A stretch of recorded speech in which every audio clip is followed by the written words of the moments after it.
আল্লাহ কিভাবে সাথে হবে, আল্লাহ রসুল কিভাবে সাথে হবে, আল্লাহ কিভাবে পক্ষে হবে, রসুল কিভাবে পক্ষে হবে। আজকে যদি মুসলমান পক্ষে নিল আল্লাহকে, তা আল্লাহর ওয়াদা আছে আমরা লড়বো, তোমাদেরকে লড়তে দিব না। এটা আল্লাহ শুরু দিন বলে দিচ্ছেন, বদরের যুদ্ধে বলে দিচ্ছেন, ওমা রমাইতা ইদ রমাইতা ওয়ালাকিন্নাল্লাহ রমা। আমরা লড়ছি, আপনি লড়েন নাই। আমি যদি আল্লাহকে প্রশ্ন করি, আল্লাহ কোথায় মদিনা, কোথায় বদর, এই গরম, এই রমজান, তাহলে এত দূরে বন্ধুকে নিয়ে আসলেন কেন? তা আল্লাহ জবাব দিতে চায়, দর্শক না, বন্ধু না আসলে তো খেলা জমবে না। আমি বন্ধুরে আনছি খেলা জমানোর জন্য, আর দর্শক না হলে খেলতে ভালো লাগবে না, এই জন্য দর্শক হিসাবে আনছি, খেলবো আমি। আজকেও আল্লাহই খেলবে। হ্যাঁ, আসবে দিন, হয়তো আমরা থাকবো না। ওলামাদেরকে জিজ্ঞাসা করেন, দিন আসবে ইনশাআল্লাহ, আল্লাহ খেলবে, আসবে দিন, অচিরেই আসবে। ইমাম মেহেদী আলাইহিস সালাম আসার সাথে সাথেই ওই দিন চলে আসবে, যেই দিন আল্লাহ খেলবে। আমাদের খেলতে হবে না, আমাদের শুধু দর্শক হিসাবে নিবে বা খেলা জমানোর জন্য নিবে। যা হোক, এটা তো দুনিয়ার বিষয়, আখেরাতের বিষয়। বুদ্ধিমানের পরিচয় দুটা, আখেরাত বানান, ওটাকে আবাদ করেন, ওটাকে আবাদ করেন। ও মেরে দোস্ত, এইবার যারা হজে যাবেন, হজে ঠিক না, জমজম টাওয়ার তো দেখবেন, ঠিক না? আমি যদি আপনাকে বলি জমজম টাওয়ারটা যতটুকু উঁচা, এতটুকুই এটা উঁচা পাহাড় এখানে ছিল, যার উপরে তুর্কি বাদশার বাড়ি ছিল। তুর্কি বাদশাহ ওইখান থেকে বসে বসে হেরেম দেখতো। আপনি কি বিশ্বাস করবেন? গত বছর কেউ হজ করছেন এখানে? হ্যাঁ, গত বছর কেউ হজ করছেন? 2-1 বছরের ভিতরে কেউ হজ করছেন এখানে? জমজম টাওয়ার দেখছেন না? হ্যাঁ, আপনি যদি বলি ওইটা সে এতটুকু উঁচা একটা পাহাড় ছিল। আমি তো 89-তে দেখছি। জমজম টাওয়ার তো ওদিনই তৈরি হলো, ঠিক না? কি বলেন? যদি বলেন আমুলিয়া টাউনটার ভিতরে বর্ষাকালে 30 হাত পানি হইতো,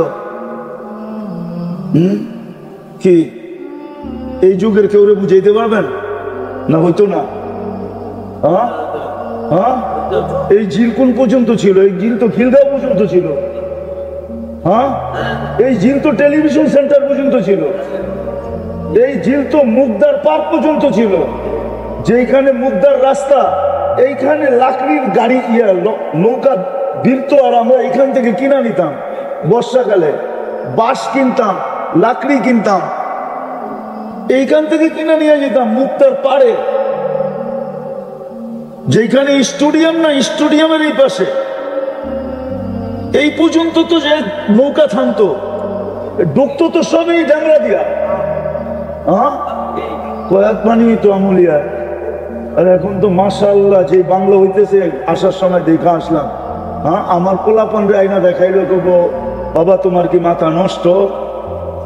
এইখানে হয়তো 30 হাত পানি। এরকমই মেরে দোস্ত, এই জন্য আসেন, সাফ কথা যেটা বলতেছিলাম, আসেন আখেরাত আবাদ করি। আল্লাহকে সঙ্গে নেই, রসুলকে সঙ্গে নেই, আর এটা শিখতে হবে। এই উম্মতের জন্য সহজ, কোনো কঠিন না।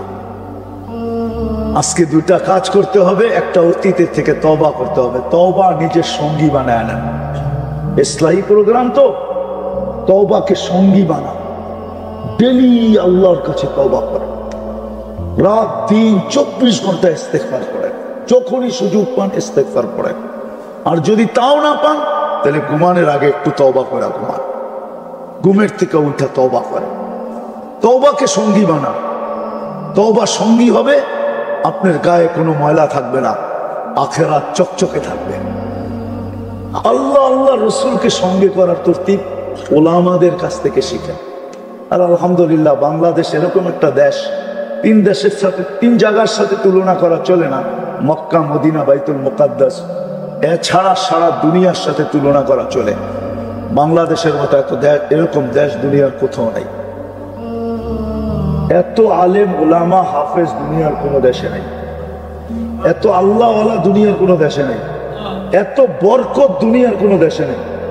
চ্যালেঞ্জ আমার সাথে, আমার কাছে হিসাব আছে, একজন হাফেজ 10 জনকে জান্নাতে নিয়ে যাবে, আমাদের হাফেজ দিয়া কোটা পুরা হয়ে যাবে। আমরা 18 কোটি না, হাফেজ দিয়া কোটা পুরা হয়ে যাবে। আলেম লাগবে না, আলেমরা তো এক একজনে 400 জন নিয়ে যাবে। হাফেজ দিয়েই কোটা পুরা হয়ে যাবে।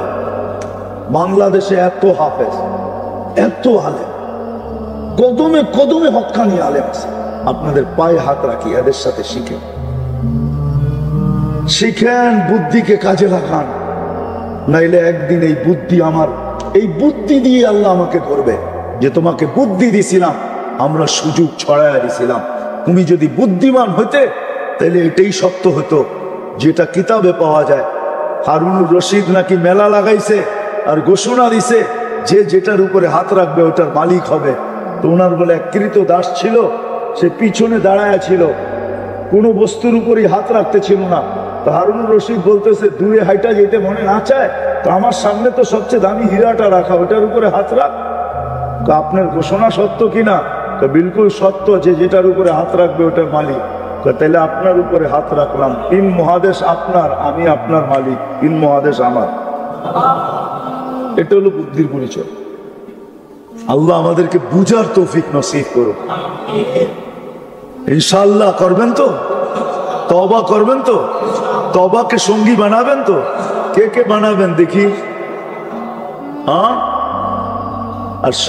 আর মসজিদের সাথে কমসে কম মসজিদ আর নামাজ, এই দুটাকে সঙ্গী বানায় না। আমি দেখাইছি আপনাদেরকে, এতটুকুই যথেষ্ট হয়ে যাবে। মসজিদ আর মসজিদ আর মসজিদ আর এটাকে সঙ্গী বানায় না, নিজের আসল গন্তব্য বানায় না। আরে মেরে দোস্ত, 4 দোকানে কি আড্ডা দেন, শব্দটা যদিও হুজুররা আমার মাইনা নিবে না। আরে মসজিদে আইসা গল্প করে, তাও কাজে দিবে। 4 দোকানে কি আড্ডা দেন, বাইরে বসে কি আড্ডা দেন? বানান মসজিদ বারিন্দা বড়, মালয়েশিয়া ইন্দোনেশিয়ার মতো বানান। যান চতুর্দিকে বারিন্দা রাখেন, রাখেন মসজিদের ভিতরে কফি সফি চা সা সব রাখেন, ওইখানে বসে বসে খান। তারপরে আল্লাহকে বলতে পারবেন দূরে তো ছিলাম না, তোমার আঙ্গিনাই তো ছিলাম। মাঝে মাঝে ছেলেও তো কয় তুমি এত চিল্লাও কি লেগা, বারিন্দাই তো বই রয়েছি, বলে না? আপন জন তো বলে, ঠিক না? এত ডাকো কেন, বারিন্দাই তো বসে আমি, তুমি একটু দেখলেই তো পারো। আমরাও তো আল্লাহকে বলতে পারবো আঙ্গিনাই তো বয়ে রয়েছি, আপনি দেখলেই তো পারেন যে আমি কই বয়ে রয়েছি। 4 দোকানে তো নাই, বাজারে তো নাই, হোস্টেলে তো নাই, হাটে তো নাই, অফিস আদালতে তো নাই, আপনার মসজিদের আঙ্গিনেই তো বয়ে রয়েছি, আপনার বাড়ির আঙ্গিনেই বয়ে রয়েছি, ওইখানে বসেন। কি দোকানে বসে বসে আড্ডা দেন? মসজিদ আর নামাজ করবেন। হ্যাঁ, আইসা বড় দুঃখ লাগলো আপনাদের মসজিদ বলে ভেঙ্গা ফেলবে। কি? হ্যাঁ, কি বলেন? এত ছোটই থাকবো না আর বড় হবে? কেমনে হইব আপনারা না চাইলে? হ্যাঁ, কেমনে বড় করবেন? উপরে কেমনে বড় হইব? জায়গা তো যেই বোগা রাস্তার মধ্যে, কোথায় জায়গা আছে? উপরে বানাইবেন, উপরে তো ছাদ পর্যন্ত। আপনি তো ঢাকায় কথাই কইলেন, বাপে 1 কাঠা রেখা গেছে, আমরা আসমান পর্যন্ত বানায় খালি কাঠা বাড়াইতে থাকি। 2 তলা বানাইলে 2 কাঠা, 5 তলা বানাইলে 5 কাঠা, ঠিক না? হ্যাঁ, আরে এরকম না, পরিধি বড় করে। কি? যাতে পার্কিং সার্কিংও হয়, হাইওয়ের উপরে মসজিদ, অনেক মুসাফির মানুষ, চলন্ত মানুষ এখানে নামাজ পড়বে, এই জন্য পরিধি বড় করেন। আপনারা নিয়াত করেন যে আমরা ভাঙ্গা ফেললো পরিধি বড় করব। পারবেন নিয়ত করতে? হ্যাঁ, কি পারবেন? ওটার জন্য যেই কোরবানি দিতে হয় দিতে পারবেন? পারবেন? যদি দরকার হয় পারবেন দিতে? কে কে পারবেন দেখি হাত উঠান তো, যে যদি এটারও দরকার হয় তো আমরা দিব ইনশাআল্লাহ। আল্লাহ করুক। আমরাও তো যাই মাঝে মাঝে, নামাজের সময় হলো এখানে গাড়ি পার্কিং করে নামাজ পড়লাম। পরিধি বড় হইতে হবে। উপরে বড় হলে কি, তার তো লিফট লাগাইতে হবে পুরান টাউনের মতো। পুরান টাউনে অধিকাংশ মসজিদে লিফট লাগতেছে, কেননা বুড়ারা তো উপরে উঠতে পারে না এখন, ঠিক না? লিফটে উঠবে, তা আপনারাও কিরকম লিফট লাগাইবেন নাকি?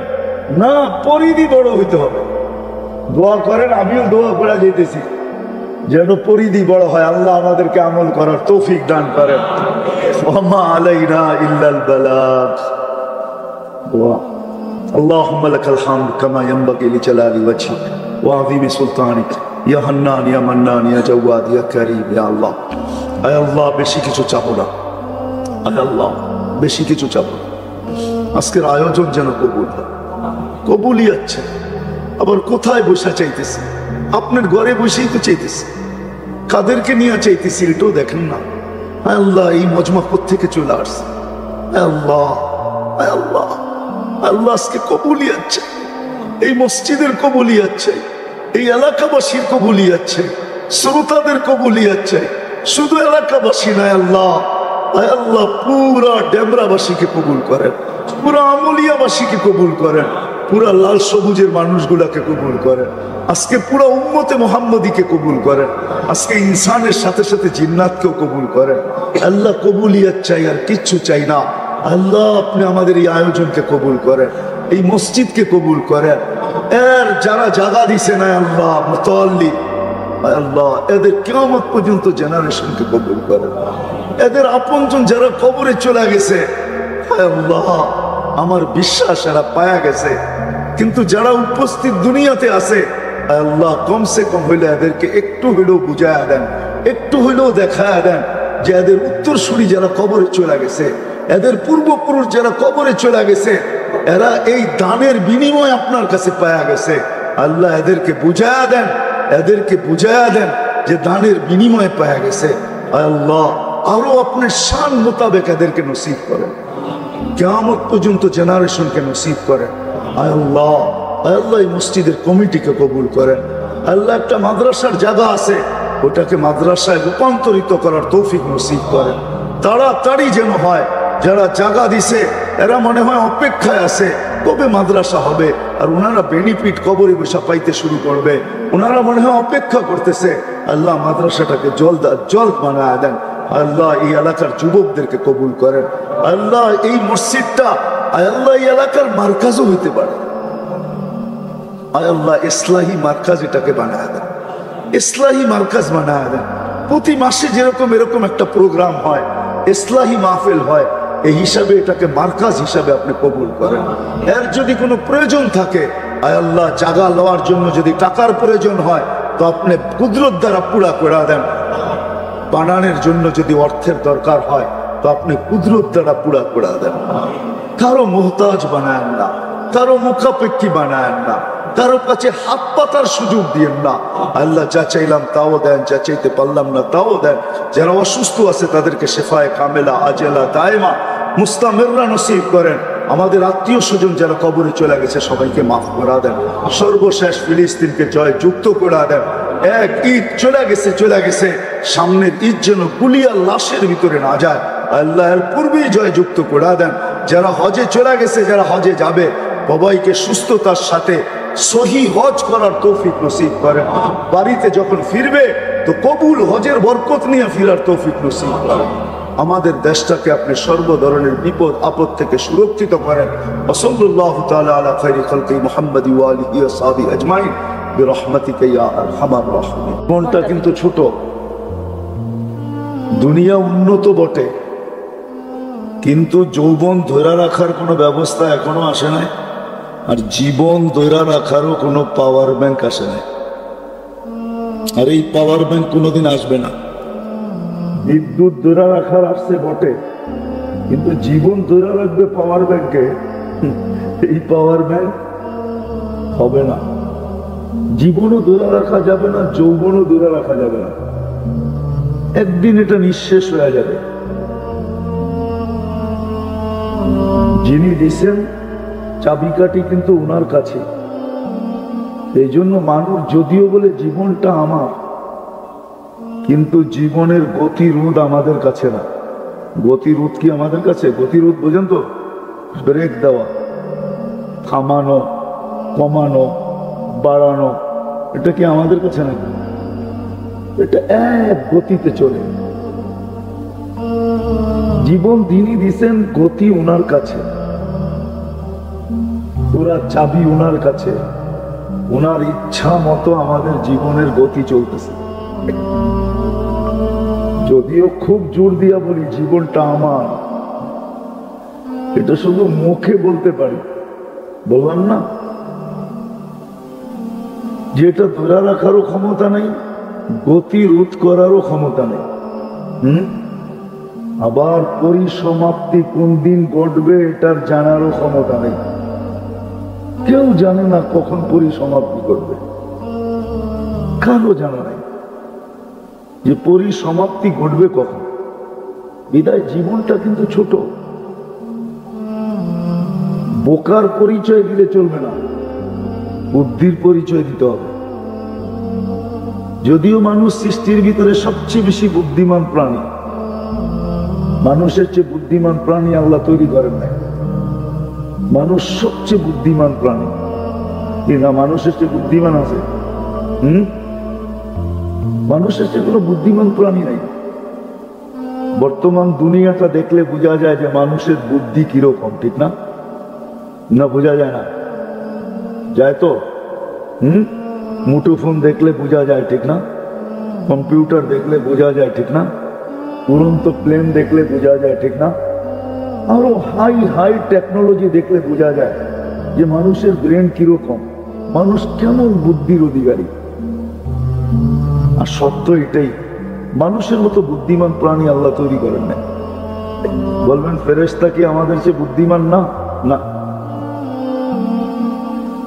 ফেরেশতা অতটুকু জানে যতটুকু আল্লাহ জানাইছেন। ফেরেশতার মেমোরি অনেক সীমিত, কি অনেক ছোট মেমোরি।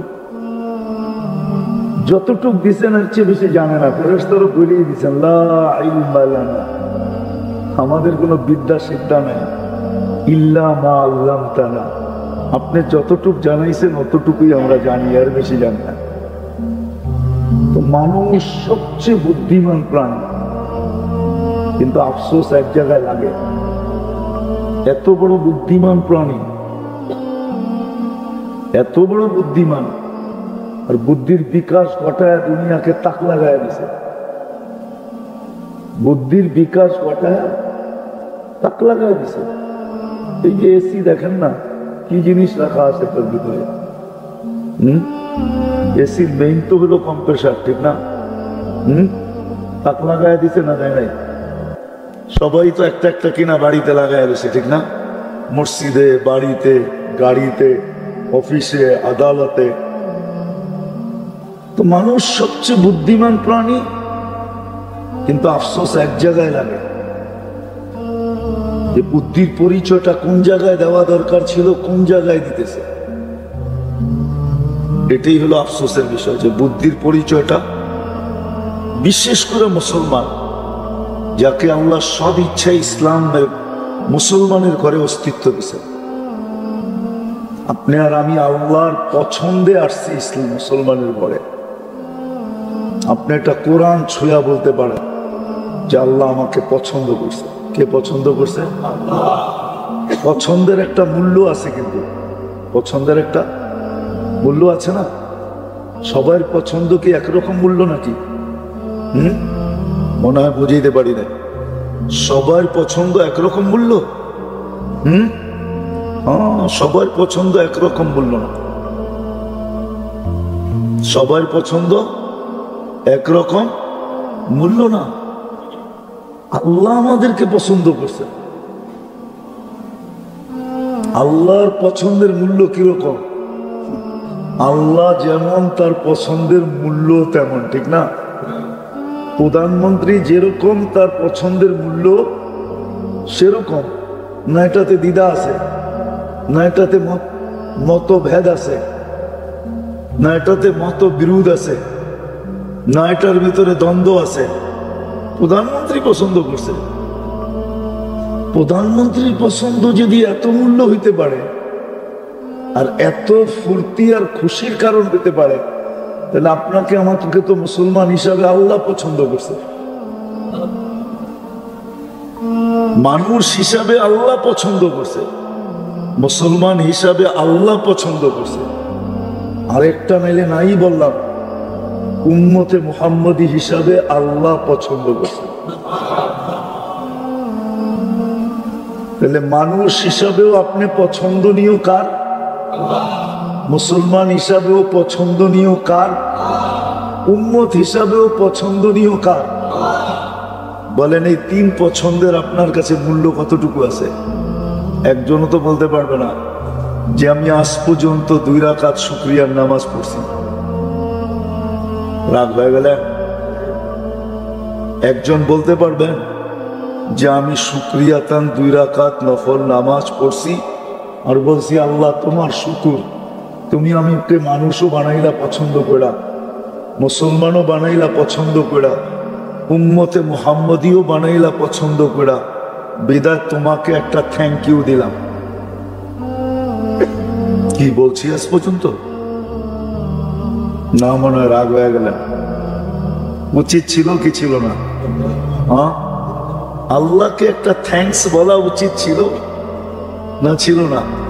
কিন্তু বলি তো নাই। তো বুদ্ধির পরিচয় যেখানে দেওয়া দরকার ছিল মুসলমানকে, আফসোস মুসলমান ওইখানে বুদ্ধির পরিচয় দেয় না। যদিও জীবনটা ছোট, গতি রোধ করার যদিও সুযোগ আমার কাছে নাই, আমি গতি রোধ করতে পারবো না। যদিও যাত্রা 24 ঘন্টা চলমান, চাবি কাঠি আমার হাতে না। আমাদের যাত্রা কিন্তু 24 ঘন্টা চলমান। এই যাত্রা আপনি থামাইতে পারবেন না। আমরা থামি কিন্তু যাত্রা থামে না। আমরা থামি কিন্তু যাত্রা থামে না। আমাদের যাত্রা কিন্তু মৌতের দিকে। আমরা কিন্তু সবাই কবরের যাত্রী। আমি গতকালকের কাহিনী আপনাকে আমাকে শোনাইতেছি, জ্যান্ত কাহিনী, বড় ব্যথাওয়ালা কাহিনী। সবকিছু ওকে হয়ে গেছে, ছেলে মেয়ে বউ বাচ্চা সবকিছু, টিকিট পর্যন্ত ওকে হয়ে গেছে, আমেরিকা চলে যাবে।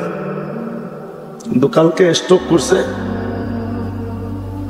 এখনো হিমাগারে আছে। মনে হয় 5টায় বাইরা নামছে, আমেরিকার থেকে এসা মা নামছে, হয়তো আজকে রাত্রে দাফন হয়ে যাবে। বলেন কতগুলা স্বপ্ন ছিল? বলেন কতগুলা স্বপ্ন ছিল?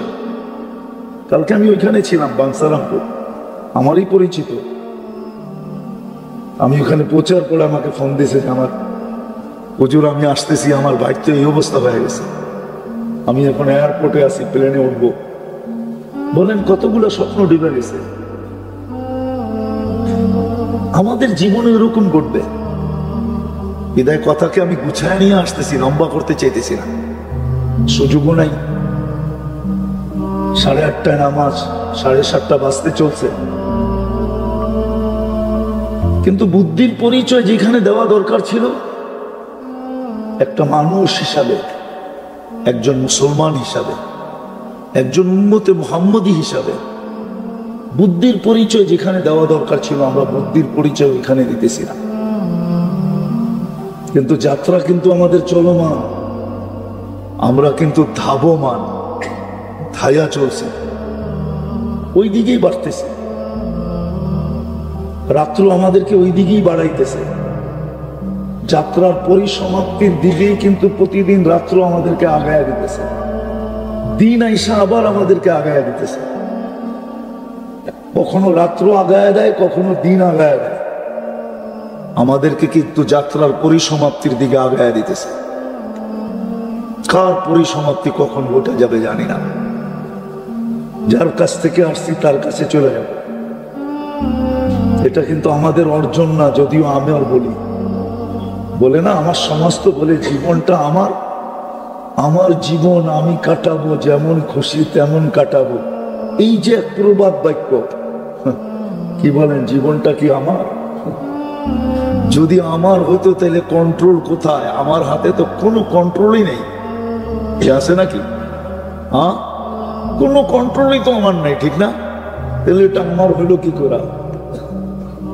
সত্য এটাই, জীবনটা আমার না। যদিও আমি ব্যবহার করি, আমি, কিন্তু এটা আমার না। দেহটা যদিও বলি আমার দেহ, কিন্তু আসলে দেহটা আমার না। দেহটা যদি আমার হতো তাইলে আমার দাড়িগুলা পাকলো কি করে? আমি তো পাকা কোনোদিন চাই নাই। কি বলেন? আমি তো কোমরের শক্তি দুর্বল হোক এটা কোনোদিন চাই নাই। আজকে তো বসলে উঠতে পারে না, উঠলে বসতে পারে না, ঠিক না? এক সময় তো কিছুই মনে হইতো না, ঠিক না? যৌবনে কিছু মনে হইতো? মনে হইতো পাহাড় সমতল সবই সমান, ঠিক না? পাহাড় আর সমতল সবই সমান। এখন তো দোতলায় উঠতে পারে না। পারেন? অনেক কষ্ট হয়। চারতলায় হলে তো কোনো কথাই নেই, ঠিক না? তো দেহটাও আমার না, জীবনটাও আমার। যদিও আমরা বলি আমার জীবন আমি কাটাবো, যেমন খুশি তেমন কাটাবো, আমার দেহ আমি দিব, যাকে খুশি তাকে দিব, আসলে একটাও আমার না। যাক, যেটা আমি বুঝাইতে চাইতেছি, জীবনটা কিন্তু ছোট, কখন পরিসমাপ্তি ঘটবে জানি না। বুদ্ধির পরিচয় দেওয়া উচিত যে আমি যে বুদ্ধিমান, এটার পরিচয় দেওয়া উচিত। যদিও মানুষ সৃষ্টির ভিতরে সবচেয়ে বুদ্ধিমান প্রাণী, মানুষকে সবাই বুদ্ধিমান বলে, আর এটাও সত্য, সৃষ্টির ভিতরে মানুষের চেয়ে বুদ্ধিমান কোনো প্রাণী আল্লাহ তৈরি করেন না। মানুষ সবচেয়ে বুদ্ধিমান, কিন্তু বুদ্ধিটাকে যেখানে কাজে লাগাইতেছি এটার জন্য আল্লাহ দিছিলেন না মানুষকে বুদ্ধিটা। ক্ষণস্থায়ীর পিছে বুদ্ধিকে লাগানো এটা বুদ্ধিমানের কাজ ছিল, কেননা দুনিয়াটা ক্ষণস্থায়ী, অল্প কয়েক দিনে। যদি তা না হতো তাহলে আমাদের দেশে সারা দুনিয়াতে অগণিত অগণিত ঐতিহ্য পাওয়া যেত না। সারা দুনিয়াতে অগণিত ঐতিহ্য পাওয়া যায়। ঐতিহ্য বোঝেন তো? সোনারগাঁও ঐতিহ্য, ঠিক না? ঐতিহ্য না? ইশাখার রাজধানী, পুরাণ ঐতিহ্য, ঠিক না? বিক্রমপুরের রাজা বীর বিক্রম, পুরাণ ঐতিহ্য, ঠিক না? কি বলেন? পুরাণ ঢাকার আহসান মঞ্জিল, নওয়াব আহসানুল্লাহর বাড়ি, পুরাণ ঐতিহ্য, ঠিক না? লালবাগ কিলা, পুরাণ ঐতিহ্য, ঠিক না? তাহলে এই ঐতিহ্যগুলো হাজারো লক্ষ কোটি ঐতিহ্য দুনিয়াতে পাওয়া যেত। ঐতিহ্যগুলা কিছু আমাদেরকে শিখায়। এই জন্যই কবি বলেন, পুরান এলাকার লোক তো আপনারা কিছু উর্দু বুঝলেও বুঝতে পারেন, এই জন্যই কবি বলে, মিলে খাক মে আহলে শাহ कैसे कैसे, জমি খা গই নওজওয়ান कैसे कैसे, আজল নে না ছোড়া কিসরা না দারা, মৌত আজ পর্যন্ত কাউকে ছাড়বে আর কাউকে ছাড়বেও। আজল নে না ছোড়া কিসরা না দারা, উসি সে সিকান্দার সা ফাতে ভি দেহারা। সিকান্দারের মতো বাদশাকেও হার মানতে হয়েছে, ঠিক না? পড়া রহে গিয়া এই ঠাট সারা, শুধু ঐতিহ্য রাখা আছে। আকবরের মতো বাদশাহ এখন ভিক্ষা করে, মনে হয় বোঝেন নাই? আকবরের মতো বাদশাহ এখন, আপনি আকবরের মাজার দেখতে যান, ওর মাজার দেখতে হলে উপর থেকে নামতে হবে আপনাকে। দিল্লিতে রাখা আছে, উপর থেকে যখন নামবেন, মাজার দেখা যখন বাহির হবেন তো আপনাকে হাত পাতবে একজন, 2 টাকা দেওয়া যাবে। যদি জিজ্ঞাসা করেন কেন, তো বলবে মোমবাতি জ্বালাবো বা আগরবাতি কিনবো, 2 টাকা দেওয়া যাবে। আসলে তো ভিক্ষা ও করে না, আকবরই করতেছে, ঠিক না? মোমবাতির জন্য এখন ভিক্ষা করতেছে, আগরবাতির জন্য ভিক্ষা করতেছে। ঐতিহ্য থেকে যাবে, লক্ষ কোটি ঐতিহ্য দুনিয়ার ভিতরে রয়ে গেছে। ঘুরলে দেখা যায় যে কত ঐতিহ্য দুনিয়ার ভিতরে রাখা আছে। আমি তো আপনাদেরকে ঘুরে বলতেছি, খালেদ রাদিয়াল্লাহু তাআলা আনহু একা যে কিলা স্বাধীন করছেন রুমিদের থেকে, আমি 2008-এ ওই কিলা দেখতে গেছিলাম। দেওয়াল এত উঁচা, দেখতে গেলে টুপি পরা যায়, মাথা এতটুকু ঘুরায় বেকা করে ওটার চূড়া দেখতে হয় দেওয়ালে। আমি পায়ে হাইটা পুরা দেখতে পারি না, পরে গাড়িতে বসতে হয়েছে। কিন্তু উনি একা স্বাধীন করছেন এটাকে। ওই ঐতিহ্য এখনো রাখা আছে, আমাদের ঐতিহ্য থেকে যাবে, কিন্তু আমরা থাকবো না, এটাই সত্য। এই জন্যই কবি বলেন, তুঝে বচপন নে বরসোं खिलाया, जवानी ने मजनू बनाया, बचपन ने बरसों खिलाया। বাচপন যখন ছিল, বাচ্চা কাল যখন ছিল, তখন চলার ভঙ্গি ভিন্ন ছিল, ঠিক না? লঙ্গি পরলেই কি আর না পরলেই কি, ঠিক না? পরলেও কিছু বলে নাই কেউ, না পরলেও কিছু না বলছে, বলে না। জওয়ানি নে মজনু বানায়া, যৌবন যখন আসছে তো মাতাল হয়ে গেছে, ঠিক না? আজকাল দেখেন না, যুবক একা যখন চলে তখন এক স্টাইল, পায়ে যখন চলে তখন এক স্টাইল, মোটর সাইকেলে উঠলে আরেক স্টাইল, ঠিক না? আর যদি পিছে কেউ থাকে তাহলে তো কোনো কথাই নেই। হুজুরও তো হাইসা দিছে, দেখা যায় পিছে কেউ থাকলে তো কোনো কথাই নেই, বুঝেন না? আপনারা বুঝার হয়তো নাও বুঝতে পারেন, যারা যুবক আছে এরা বুঝছে, আমার ইঙ্গিত বুঝা ফেলছে যে পিছে কেউ থাকলে তো কোনো কথাই নেই, ঠিক না? তো যৌবন আইসা মাতাল বানায় দিছে। বুড়া পে আকে ফের কেয়া কেয়া সে তায়া, বুড়া যখন হয়ে গেছে এখন উঠলে বসতে পারে না, বসলে উঠতে পারে না, কিন্তু নিশা তো মাথার থেকে যায় না, গেছে। এই জন্য কবি বলেন, নিশা তো যায় না, তুঝে দুনহায় কে রহো সবসে আলা, तुझे दुनिया के रहो सबसे आला, हो जीनत निराली हो फैशन निराला, यूं ही जिया करता है क्या मरने वाला, तुझे हुस्न जाहिर ने धोखे में डाला, जगह जी लगाने का दुनिया नहीं है, ये इबरत की जा है तमाशा नहीं है, अफहसिबतुम अन्नमा खलकनाकुम आबस। ধারণা কি অনার্থক সৃষ্টি? একটা জিনিস দিয়ে তুলনা করি, আপনাদের দেখাই। বলেন আমলিয়ার মানুষ, বা আপনারা তো ডেমরা থানার অধীনে, ঠিক না? ডেমরা থানার মানুষ বলেন, দুনিয়ার একটা চোখের গবেষণা লক্ষ লক্ষ ডাক্তার আজ পর্যন্ত কি শেষ করতে পারছে? হ্যাঁ হ্যাঁ না, কতটুক গেল গবেষণা এটা বলতে পারবে? এখানে নাই কেউ সায়েন্সের পড়া, বলতে পারবে? দুনিয়ার লক্ষ লক্ষ ডাক্তার বলতে পারবে যে গবেষণায় কতটুকু গেল? বলতে পারবে না। যেই আল্লাহ এক চোখে এরকম কুদরত ফিট করছে, এরকম টেকনোলজি ফিট করছে, এরকম প্রযুক্তি ফিট করছে, এক চোখে 13 কোটি ক্যামেরা, 13 কোটি, দুই চোখে 26 কোটি ক্যামেরা। ও যুবক, তোমার কি মাথা নষ্ট? তোমাকে আল্লাহ অনার্থক তৈরি করছে। শিক্ষিত মানুষগুলা, শিক্ষা কি এটার নাম শিক্ষা যে সে ভাবে তাকে অনার্থক সৃষ্টি করছে? এক চোখে 13 কোটি ক্যামেরা, এটা তো আমার যুক্তি না, উক্তি না, এটা তো আপনার বিজ্ঞান বলতেছে। বর্তমান WHO বলতেছে, বিশ্ব স্বাস্থ্য সংস্থার বিজ্ঞান বলতেছে, এক চোখে 13 কোটি ক্যামেরা, দুই চোখে 26 কোটি ক্যামেরা। দুই চোখে 26 কোটি ক্যামেরা।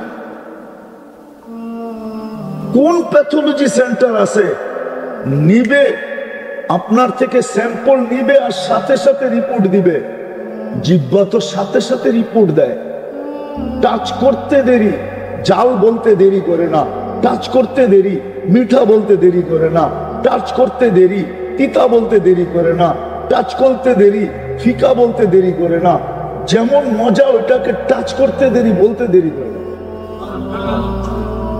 শুধু শুধু তো আল্লাহ বলে না, ওয়া ফি আনফুসিকুম আফালা তুবসিরুন। তুই তোকে নিয়ে একটু ভাবিস না কেন? এক ফোঁটা পানি এত সুন্দর, হ্যাঁ এত সুন্দর এক ফোঁটা পানি, এক ফোঁটা পানি। ওই পানি দেখলে দেখা যাবে কালো পানির ভিতরে কোনো ডিফারেন্স নাই, শুধু ডিফারেন্স এতটুকু আছে যে নারীর পানির কালার ভিন্ন, পুরুষের পানির কালার ভিন্ন। ওলা আমাদেরকে জিজ্ঞেস করে, ওই পানি এরকম এত সুন্দর রূপ যে বিশ্ব সুন্দরীর মুকুট এখন মাথায়। পানি তো সারা দুনিয়াটা একরকমই ছিল, তুই এত সুন্দরী হইলি করতে গেল অনার্থক। কোরআন তো এটাই বুঝায়, আফাসিবতুম আন্নামা খালাকনাকুম আবাস। কবিও এটা বুঝায়, तुझे दुनिया के रहूं सबसे आला, हो जीनत निराली हो फैशन निराला, यूं ही जिया करता है क्या मरने वाला, तुझे हुस्न ज़ाहिर ने धोखे में डाला, जगह जी जगाने का दुनिया नहीं है, ये इबरत की जा है तमाशा नहीं। तमाशार জন্য আল্লাহ পাঠান নাই, বাহ্যিক দেখা ধোকা খাইতেছি। এই জন্যই আমি কথা শুরু করলাম এটা, যে মানুষ সৃষ্টির ভিতরে সবচেয়ে বুদ্ধিমান প্রাণী বটে, কিন্তু আফসোস আফসোস মানুষ বাদই দিলাম, মানুষ মুসলমান উম্মতে মুহাম্মাদি যাদের বুদ্ধির পরিচয় দেওয়া উচিত ছিল, আফসোস তারা আজকে বুদ্ধির পরিচয় দিতেছে। আর বুদ্ধির পরিচয় না দেওয়ার কারণেই মনে হয় সবকিছু থাকা সত্ত্বেও কিছু নাই, সবকিছু থাকা সত্ত্বেও কিছু। আমাদের ডাইনেও কেউ নাই, বামেও কেউ নাই, সামনেও কেউ নাই, পিছেও কেউ নাই, কেউ নাই। উপরে তাকাইলে দেখি আল্লাহ, আল্লাহ মনে হয় আমাদেরকে ছেড়ে দিছেন, আল্লাহ নারাজ হয়ে গেছে। আপনি মুসলিম বিশ্বের চিত্র দেখেন, আজকে চিত্র দেখেন মুসলিম বিশ্বের, কিন্তু যদি দুনিয়া দুনিয়া করেন তাহলে সবচেয়ে বেশি দুনিয়া মুসলমানদের কাছে। সবচেয়ে বেশি দুনিয়া কাদের কাছে? বলো আমাকে সুইস ব্যাংক আলারা। সুইজারল্যান্ডের মানুষের কয় টাকা আছে সুইস ব্যাংকে, আর মুসলমানদের কয় টাকা আছে বলুক? আমেরিকানদের কয় টাকা আছে বলুক? কানাডিয়ানদের কয় টাকা আছে বলুক? অস্ট্রেলিয়ানদের কয় টাকা আছে বলুক? ইউরোপিয়ানদের কয় টাকা আছে বলুক? সারা দুনিয়ার অমুসলিমদের কয় টাকা সুইস ব্যাংকে আছে বলুক? আর মুসলমানের কয় টাকা আছে বলুক? কার টাকা বেশি সুইস ব্যাংকে? আরে বলেন না, দুই একজন ব্যবসায়ী নাই এখানে? কার টাকা বেশি? দুনিয়ার সবচেয়ে বড় টাকা কাদের কাছে? দুনিয়ার সবচেয়ে বড় টাকা 4 দেশের কাছে। 1 নম্বর কুয়েত, দ্বিতীয় বাহরাইন, তৃতীয় ওমান, চতুর্থ ব্রুনাই। সবচেয়ে বড় টাকা এদের কাছে। এদের চেয়ে বড় কোনো টাকা দুনিয়াতে নেই। সব আছে, কিন্তু তারপরও মুসলমানের ডাইনেও কেউ নেই, বামেও কেউ নেই, সামনেও কেউ নেই, পিছেও কেউ নেই। উপরের দিকে তাকাইলে দেখা যায় আল্লাহ আমাদের দিকে আমাদের সাথে নাই, আল্লাহ আমাদের পক্ষে নাই। দুঃখে বলতেছি আপনাদেরকে, আপনারা তো মিডিয়া ফিলিস্তিন দেখেন, আমি তো 14 বছর আগে 2 চোখে দেখে আসছি। আমি তো এখানের বালু বালু চিনি, প্রত্যেকটা মাটির কোনা জানি কি রাখা আছে। কোরআন বলতেছে বারাকনা হাওলা, প্রত্যেকটা মাটির কোনার সাথে বরকত মিশ্রিত আছে। কয়জন নবী শুয়ে আছে আপনারা জানেন না, আমি জানি কয়জন নবী ওইখানে শুয়ে আছে। ইব্রাহিম আলাইহিস সালামের মতো নবী শুয়ে আছে, মুসা আলাইহিস সালামের মতো নবী শুয়ে আছে। সাহাবা তো বাদই দিলাম, আমি চিনি ফিলিস্তিন কি জিনিস। এই জন্য আমি বলতেছি, সারা দুনিয়ার মুসলমান আজকে যাদের কাছে সব আছে, তারপরও তাকাইলে দেখা যায় কিচ্ছু নাই। আপনারা আমার কথা মানবেন কি মানবেন না জানি না। আমাদের ঘরে যত পুরান কাপড় আলমারিতে আছে, চ্যালেঞ্জ আমার, দুনিয়ার সবচেয়ে ধনী বিল গেটসের বাড়িতেও পুরান কাপড় এতগুলো আলমারিতে নাই। মানে আপনাকে বিশ্বাস হবে না।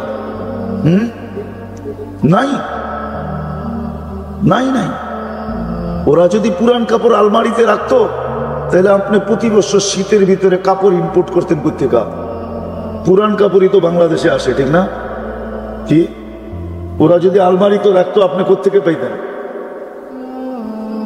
পুরান কাপড় রাখার সিস্টেম ওদের নাই। ওরা দামি কাপড় পরে না, ওরা মুসলমানের মতো বোকা না। মুসলমান বুদ্ধি হারায় আজকে বোকা হয়ে গেছে। ওরা দামি কাপড় পরে না, ওদের প্রবাদ বাক্য হলো দামি কাপড় পরে গাদা। মাটি খাঁটি সোনা আদা, দামি কাপড় পরে গাদা। ওরা দামি কাপড় পরে না। আমরা না ব্র্যান্ডের পিছনে দৌড়াইতে থাকি। ওরা ব্র্যান্ড ব্র্যান্ড বোঝে না, আমরা বলি ব্র্যান্ডের, ওরা এত ব্র্যান্ডের লুবি না। ওদের কোনো মতো হইলেই সে কাপড়ই পড়ে না, আবার ব্র্যান্ড টোকাইবো করতে কন? আরে বলেন না আমারে, যারা কাপড়ই পড়ে না ওরা আবার ব্র্যান্ড টোকাবে করতে, ঠিক না? হ্যাঁ, বিকেনির আবার ব্র্যান্ড লাগে নাকি? হ্যাঁ কি? হ্যাঁ, হাফ প্যান্টের আবার ব্র্যান্ড লাগে নাকি? হ্যাঁ কি কোন? আর একটা শব্দ বলি, বুঝবেন কিনা, আমাদের গ্রাম্য শব্দ আর কি, সেন্টু গুঞ্জি চিনেন? হ্যাঁ, এই যে কাটাটা, এটার নাম ছিল কি? গ্রাম্য শব্দ আর কি, যদিও উচ্চাঙ্গের শব্দ না। এই গেঞ্জির আবার ব্র্যান্ড লাগে নাকি? ওরা তো এটি পরে, হ্যাঁ, কোন রকম একটা টি শার্ট হইলেই হয়েছে, আমাদের মতো ব্র্যান্ড টোকায় না। এই জন্যই তো আজকে মুসলমানের সব আছে, কিচ্ছু নাই। ডাইনে তাকাইলে দেখা যায় কেউ নাই, বামে তাকাইলে দেখা যায় কেউ নাই, সামনে তাকাইলে দেখা যায় কেউ নাই, পিছে তাকাইলে দেখা যায় কেউ নাই। আর উপরে তো আল্লাহ আমাদেরকে মনে হয় নারাজি হয়ে গেছেন, আমাদেরকে ছেড়া দিছেন, যার কারণে মুসলমান 200 কোটি দুনিয়াতে। 70% সম্পদ দুনিয়ার মুসলমানের কাছে, 30% বাকি অমুসলিমদের কাছে। তারপরও মুসলমানদের অবস্থা ওই যে ওই কারণে যে আসলে মুসলমান বুদ্ধি তো দিছিলেন আল্লাহ বটে, বুদ্ধিমান তো বানাইছিলেন, যে মুসলমান বড় বুদ্ধিমান, উম্মতে মুহাম্মদী আরো বুদ্ধিমান। এর চেয়ে বেশি বুদ্ধি আল্লাহ কোন উম্মতকে দেন নাই। রাগ হয়ে গেলেন? বুঝলেন না? কোন উম্মতের যুগে প্লেন ছিল নাকি? প্লেন কোন উম্মতের যুগে?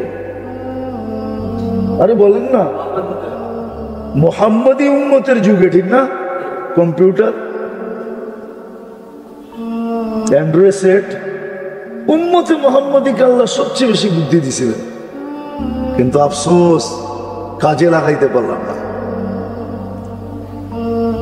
বুদ্ধি দিছিলেন ক্ষণস্থায়ের পিছনে লাগানোর জন্য না, বুদ্ধি দিছিলেন 2 কাজ করার জন্য, 2 কাজ করার জন্য।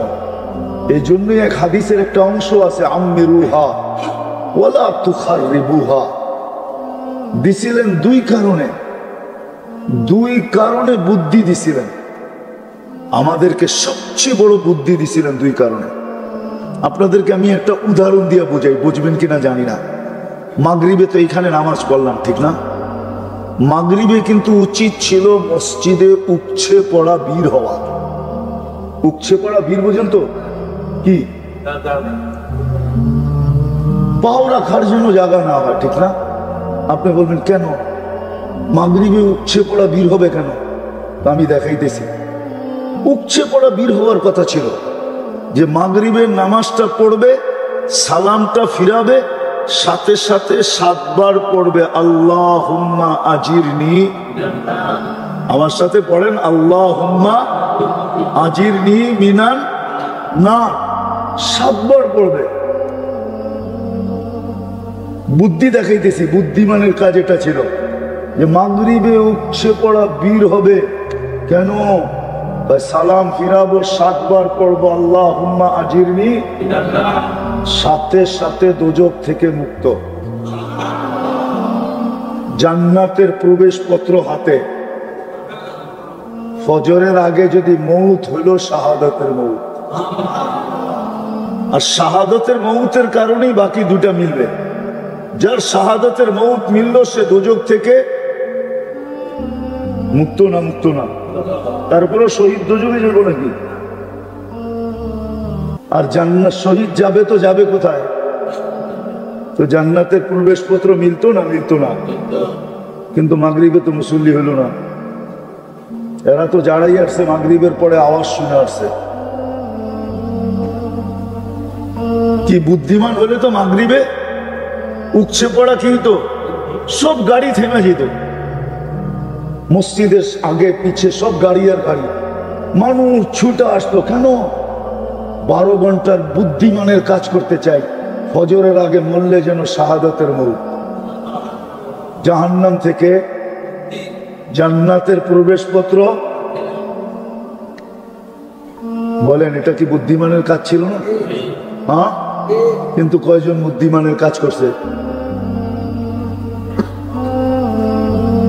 এরকম ফজরে উপচে পড়া বীর হইতো, ফজরে উপচে পড়া বীর হইতো।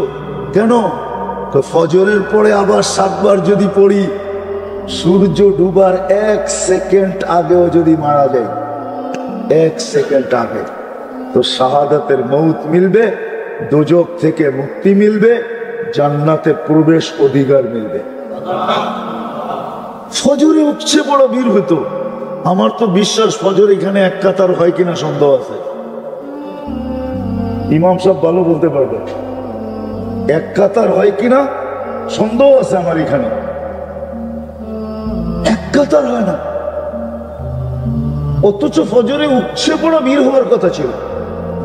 আমাদের কিতাব রাখেন, ইহুদিদের কিতাবে লেখা আছে মুসলমানের জুমা আর ফজরের লোক সংখ্যা যেদিন থেকে এক সম পরিমাণ হবে, ওই দিন থেকে মুসলমানদের বিজয়ের পালা শুরু হবে।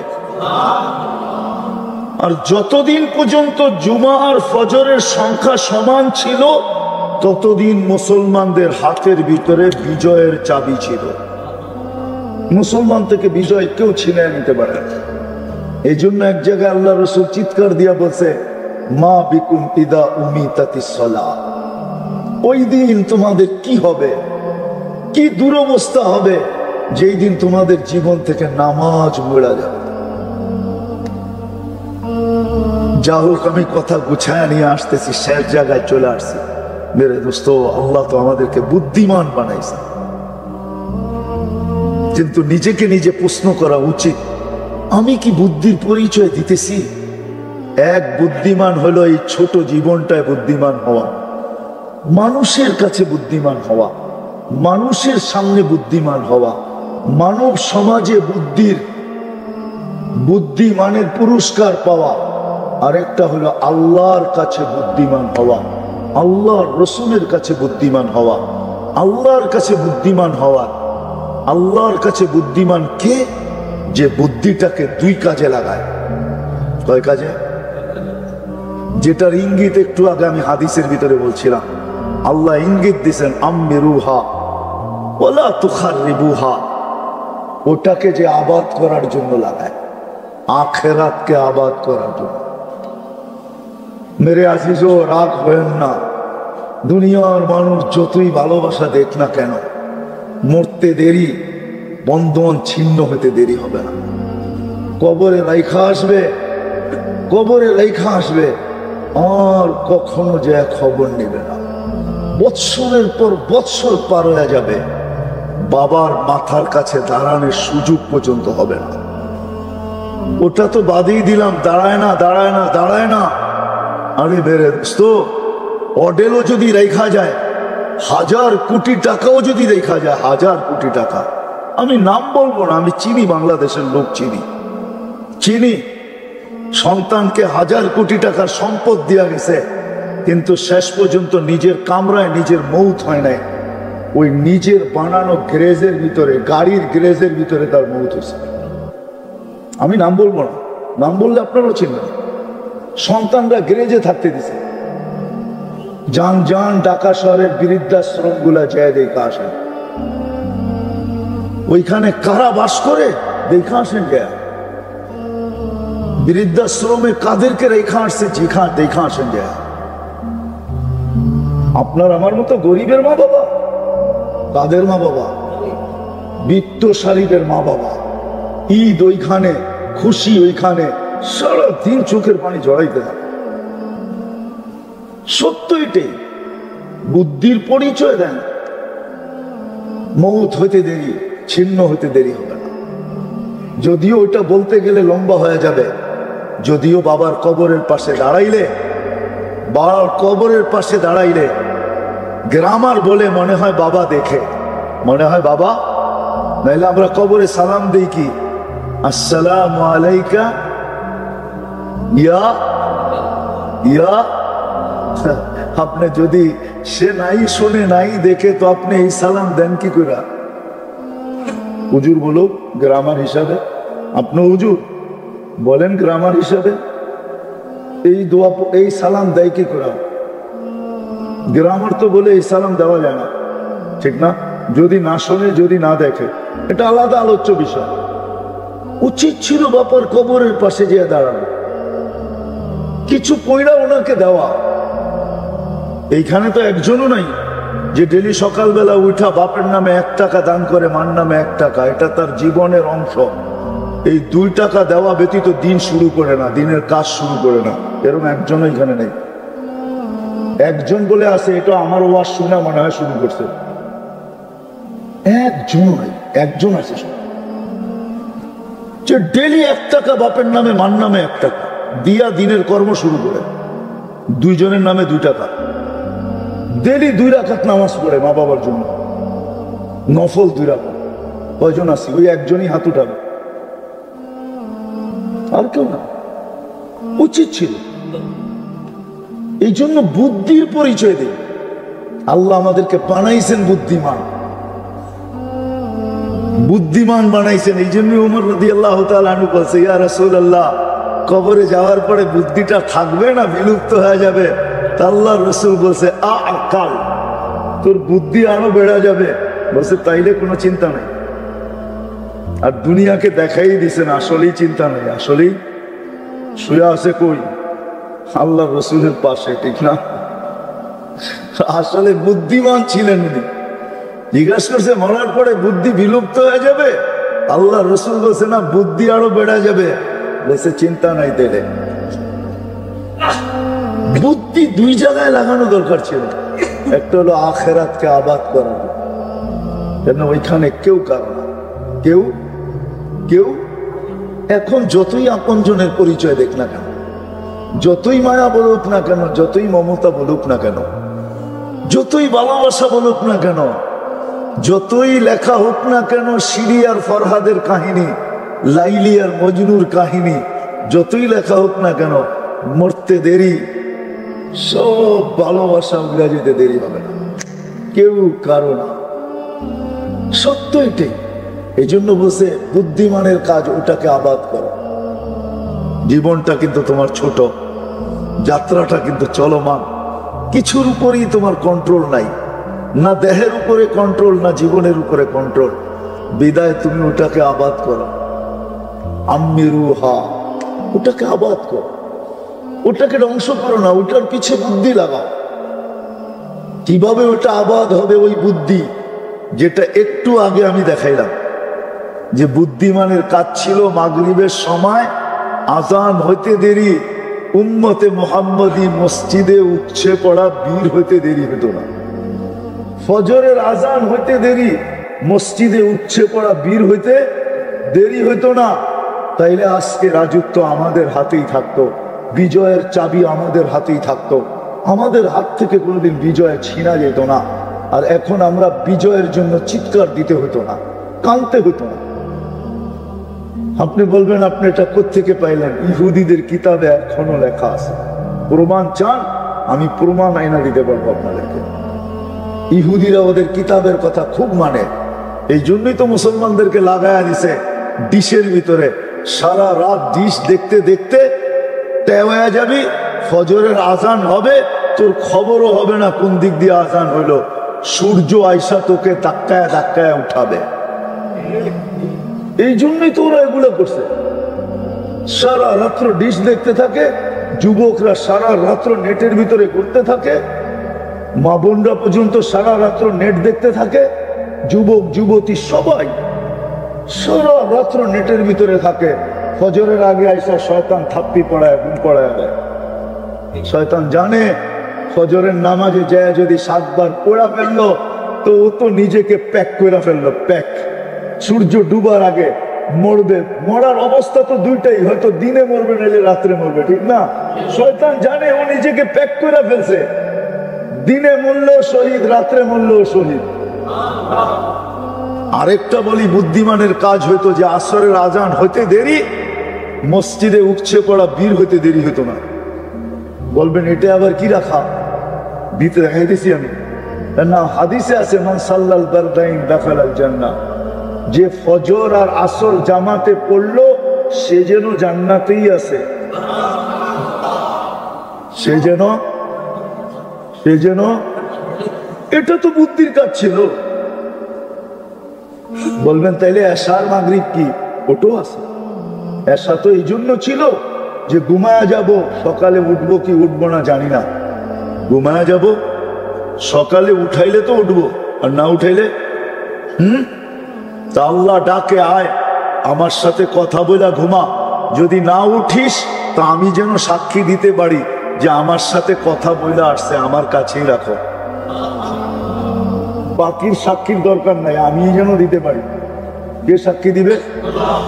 এসব পড়া যে ঘুমায়া গেছে আর মরা গেছে ওকে আল্লাহ সাক্ষী দিবে যে আমার সাথে কথা বলে আসছে। বুখারীতে আছে মুসাল্লি উনাজি রব্বা, নামাজি আল্লাহর সাথে কথা বলে, আল্লাহ বলবে আমার সাথে কথা বলে আসছে, রাখ আমার কাছে, বেশি নাড়াচাড়া করিস না, আমার কাছে রাখ, বেশি টানা আছড়া করিস না, আমার কাছে রাখ, বেশি প্রশ্ন টশ্ন জিজ্ঞেস না, আমার কাছে রাখ, আমার সাথে তো কথা বলেই আসছে।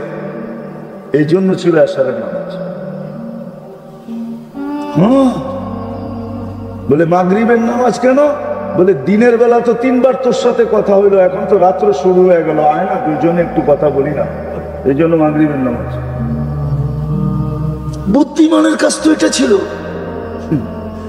বুদ্ধিমানের কাজ তো এটা ছিল। আমি একটু বুঝাই আপনাদেরকে, বুদ্ধিমানের কাজ তো এটা ছিল যে যুবক হাঁটবে আর আল্লাহ গৌরব করে বলবে ইন্নী উবাহি বিহিল মালাইকা, যুবককে দেখায় আল্লাহ বলবে ফেরেশতারা আমি এই যুবককে তোমাকে নিয়ে তোমাদের উপরে গৌরব করি।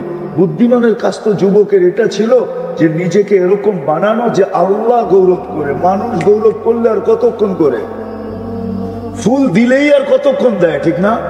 কি মনে হয় আপনারা বোঝেন না? ফুল দিলেই কতক্ষণ দেয়? যুবককে অতক্ষণ ফুল দিবে যতক্ষণ যৌবন আছে, যৌবন শেষ আর কেউ দিবে না। সবাই বলবে গরিব করে দ্বীপ জেলো না, ফুল দিও না কেউ বলে, কারণ এটা বুড়া হয়ে গেছে গা, এখানে দ্বীপও চাইলো না ফুলও দিও না, ঠিক না? যুবক তোমাকে ফুল কয়দিন দিবে? যুবকরা যে 14 তারিখে ফুল দেয় কয়দিন দেয়? কয়দিন? দূর মিয়া, রূপ আছে যতক্ষণ অতক্ষণ, রূপ নাই কে দিব ফুল? আমরা তো ঢাকা শহরেই বড় হয়েছি, আমরা অনেক কিছু চিনি না, অনেক কিছু জানি না। হ্যাঁ, এক সময় বড় বাহার ছিল, পুরা নাম ছিল, দাম ছিল, এখন বুড়ি হয়ে গেছে, কেউ জিগায় না। কি মুতোয়াল্লি কি কয়? ঢাকা শহরের জিনিস এখন কেউ জিগায় না, নাম বলে দিব। কয়েকদিন আগে তো পেপারে দেখলাম এখন বস্তিতে থাকে। কিসে? এক সময় এফডিসি কাঁপায় ফেলছে, ঠিক না? এফডিসি চিনেন? আবার আপনি কোন হুজুর আপনিও এফডিসি চিনেন? এফডিসি কাঁপায় ফেলছে এক সময়, আর এখন বস্তিতে থাকে। তো ফুল কয়দিন দিবে? এই জন্য আসে বুদ্ধিমানের কাজ হলো ওটাকে আবাদ করা, আখেরাত আবাদ করা কোনো কঠিন না, এই উম্মতের জন্য সহজ। আমি তো দেখাইলাম একটা, এতটুকুই যদি বুদ্ধি কেউ খাটায় দেয়, এতটুকুই বুদ্ধি যে আমার ফজর কোনোদিন ছুটবে না, আমার মাগরিব কোনোদিন ছুটবে না, আমার আসর কোনোদিন ছুটবে না, আমার এশা কোনোদিন ছুটবে না, আমার মাগরিব কোনোদিন ছুটবে না, জোহর কোনোদিন ছুটবে না, আমার 5 ওয়াক্ত কখনো বাজমাত ছুটবে না। যদি এতটুকুই বুদ্ধি লাগায় দেয়, এতটুকু আর বেশি না, ফজরের জামাত তো জান্নাতের টিকেট টিকেট টিকেট। বিশ্বাস হয় না? এই জন্য তো ফজরের নাম কোরআনে ভিন্ন, ইন্না কুরআনাল ফজরি কানা মাশহুদা। আল্লাহ বলে ফজরের নামাজ শুধু নামাজ না, জান্নাতের টিকেট, তোমার আখেরাতের সঙ্গী, সর্ব জায়গায় তোমাকে প্রটোকল দিবে ফজরের নামাজ। হাদিসে আছে সুদর্শন যুবক হয়ে সামনে আসবে, আর ওই ব্যক্তিকে বলবে তুমি নিশ্চিন্ত থাকো, যা হবে আমার সাথে হবে, যা হবে যা হবে আমার সাথে হবে। আমার জীবনের একটা কাহিনী আছে, লম্বা হয়ে যায় কিনা জানি না।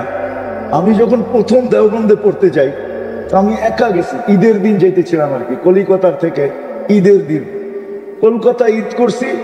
তারপরে আমি কালকা এক্সপ্রেসে যেতেছিলাম, তা আমি বাথ নিছি, শোয়ার জায়গা 22 ঘন্টা লাগবে। আমি জানতাম না, আমি তো নতুন বাচ্চা মানুষ, মাত্র দাঁড়িয়ে উঠতেছে।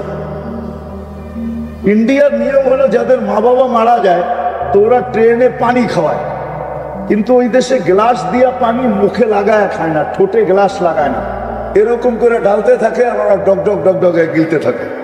অনেকে দেখছেন মনে হয়, ঠিক না? কিন্তু আমি তো জানতাম না, আমি ঠোঁটে লাগায় খায়া ফেলছি পানি, পিপাসা লাগছে। এখন সব তো আমার উপরে গেছে খেপা। কি খেপা গেছে? একটা সুদর্শন যুবক ছিল আমার পাশে আগেই, ওর শুধু সিট ছিল, বার্থ ছিল না, সিট। সুদর্শন যুবক, আমি 86 কথা বলতেছি। তো আমারে বলতেছে তুই চিন্তা করিস না। আমি ওরা আগেই বলছিলাম যে আমি তো বার্থ নিছি, সিটও নিছি, এতক্ষণ তো আমি ঘুমাবো না, তুমি ঘুমায়ও আবার আমিও ঘুমাবো না, দুইজনে একসাথে যাবো। তো বলছে ওকে।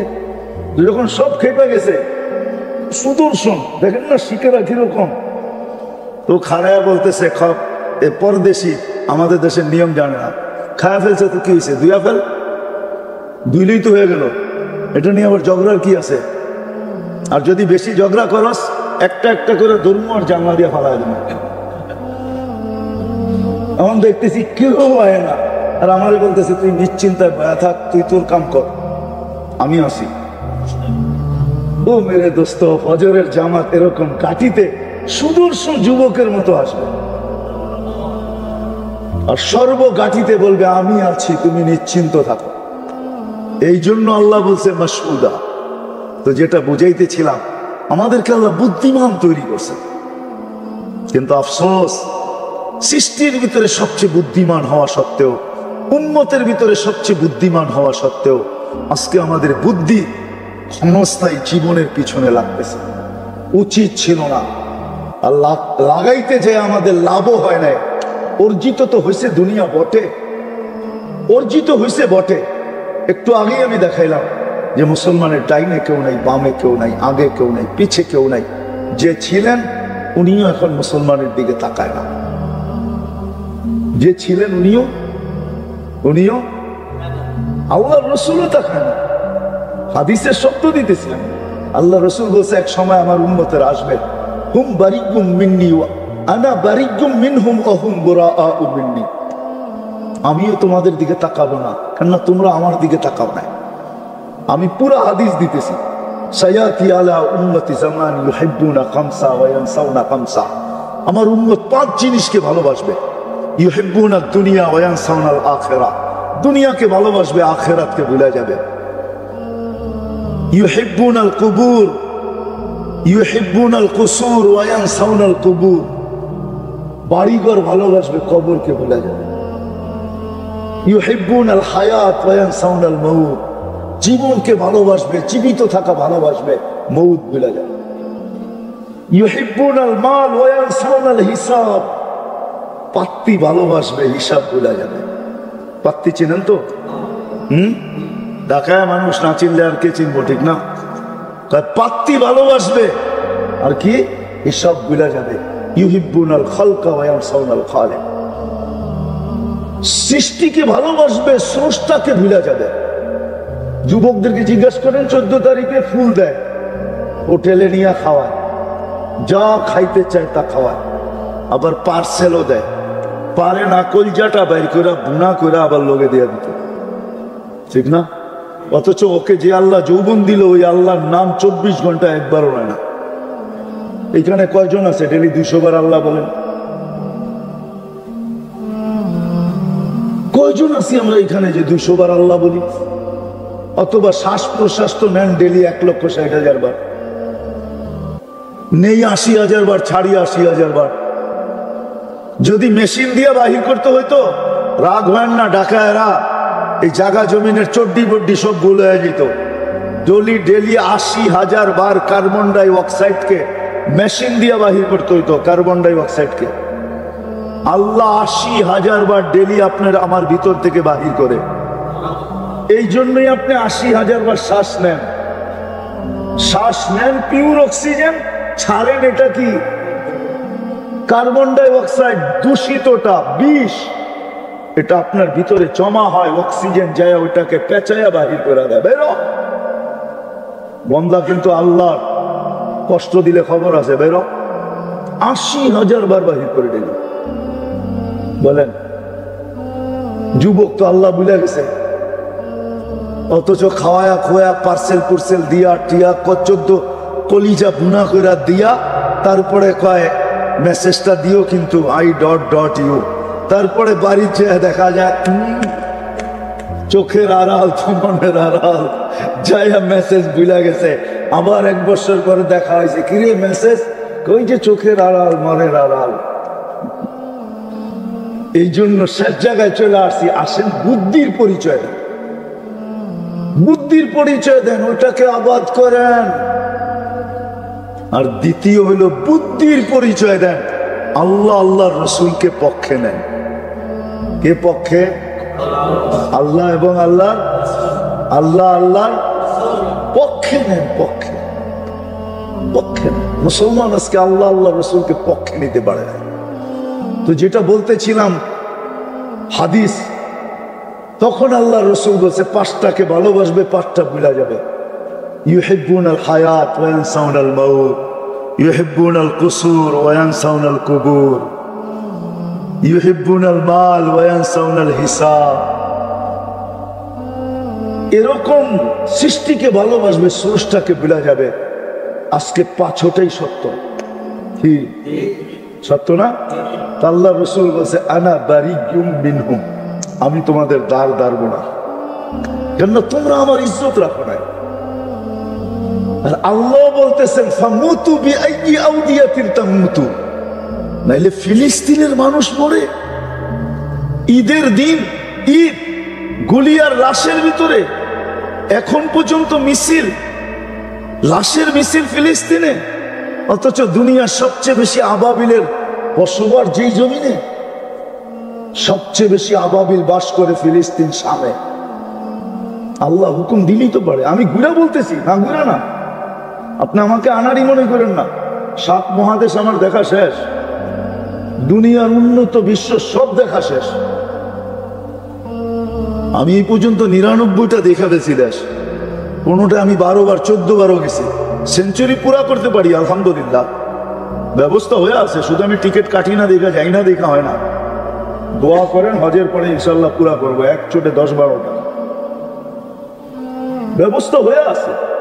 আমি দেখা বলতেছি আপনাদের, দুনিয়ার সবচেয়ে বেশি আবাবিল বাস করে শামে, ফিলিস্তিনে। আল্লাহ হুকুম দেয় না কেন? কেন দিবে? আজকে আল্লাহ নারাজ হয়ে গেছে। এই জন্য বুদ্ধির কাজ হলো আল্লাহকে সঙ্গে নেন, আল্লাহ রসুলকে সঙ্গে নেন। এই জন্যই মুসলমানকে বুদ্ধি দিছিলেন। ওলামাদের কাছে আছে ডোজ, আছে ডোজ। আসেন ওলামাদের কাছে। আজকে তো আমরা সবাই মনে করি সব নেটে পেয়ে যাব। নেটে কোত্থেকে পাবেন আপনি? কি তো কোত্থেকে আপনি শিক্ষিত? ডুব দিতে পারলেই কি ডুবুরি হয় নাকি? না ডুব দিলেই ডুবুরি হয়ে যায়? আপনারা পারেন না ডুব দিতে? কি আগে তো পানি আসছিল, ঠিক না? কি বর্ষাকালে ডুবান না? হ্যাঁ, এই জন্য কি আপনি ডুবুরি নাকি? ডুবুরি ভিন্ন জিনিস, ডুব দিতে পারলেই ডুবুরি হয় না। কিছু লেখাপড়া জানলেই শিক্ষিত হয় না, শিক্ষার দ্বারা ভিন্ন আছে। ওলামাদেরকে আছেন, শিখেন।